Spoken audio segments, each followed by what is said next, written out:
All right, we got some more shenanigans going on here today. So I bring this up because I talk about redundancies a lot.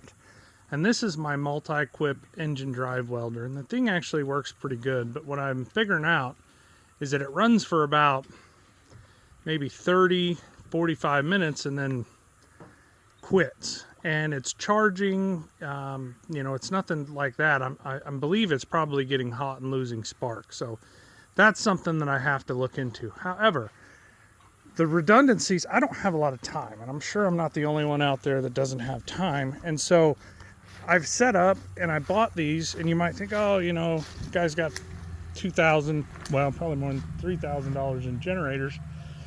I don't. I found both of these items used. They were disabled. I was able to fix them, clean the carburetor in this one.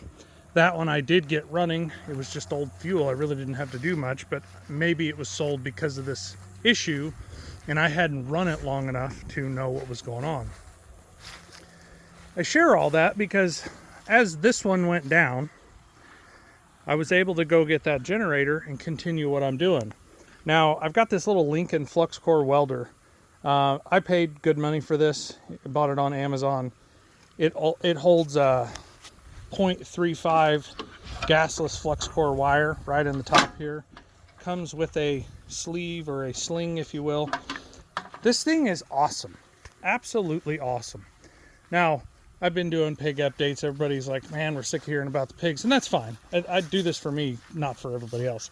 It helps hold me accountable as well to get some of my projects done, make sure I'm keeping upkeep on the pigs and growing them healthy and the way that they need to. So we have talked about the pen here, and early on there's still some more pipe. I've got some more work to do, but I've worked as much as time allows. I have another commitment and project. I need to go tow a vehicle for a gentleman.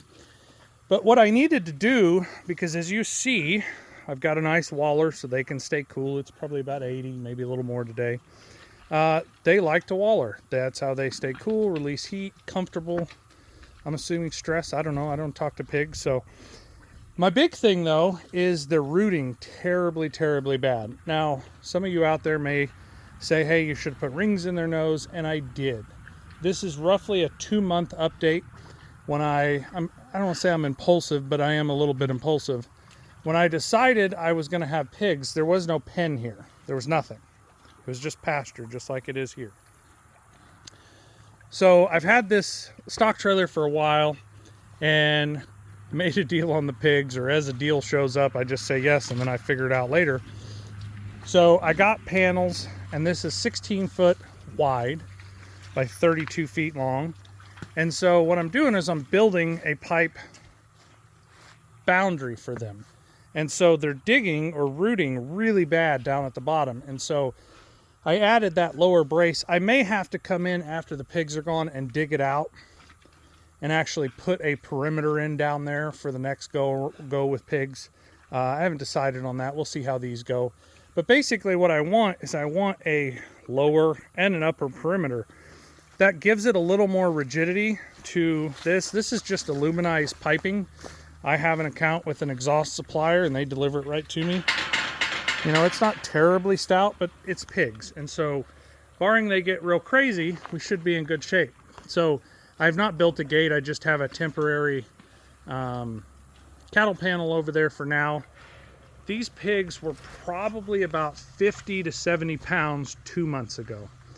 And we feed them more than they can eat. Basically, there's food here no matter what.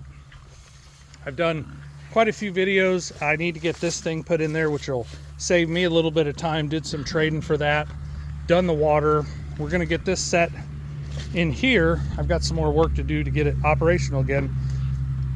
But just adding an upright or a crossbar to this has stiffened this up quite a bit. Now, there's a lot of keyboard welders out there, and that's great. I appreciate what you do. For pigs and a flux core machine, I haven't wire wheeled it, I haven't nothing. It's gonna be fine. And so the excuse is, oh, I don't know how to weld, I don't know how to do this, whatever. For farm work, this is good. The pigs don't mind, I assure you, and it's not falling down. So they're healthy, they're growing like crazy. We're probably going to keep them another 2 months or so. This is such a cool thing. I had no idea about this. But it allows them to drink clean water all the time. I know I've done a lot of videos on it, but this is just timely. That little centerpiece in there, they push down on it and it releases clean water. Because if not, if you've ever had pigs, and you can see my water tank 1.0 there in the corner, they make a mess of everything. And so that's part of the reason we want to go with this feeder, because you can put the feed in that pan or pail right there, and they just trample it and they push it all into the ground and they root it out of the ground anyway. So I'm not a pig farmer. I have raised pigs in the past as I grew up. I've helped butcher pigs. I got some work to do, but it's way different than what you get in the store. So if you've made it this far in the video, you enjoy seeing the actual process of where your food comes from, shoot me a like, shoot me a subscribe. If you've got some pointers on what to do, or if you're going to critique my welding, that's fine too. I assure you, I've heard way worse and been called way worse. But this is just kind of my process, and like I said, it's for me as much as it is anybody else out there. Maybe you learned something, maybe you tell me something and I learned something as well. Hope this helps out there.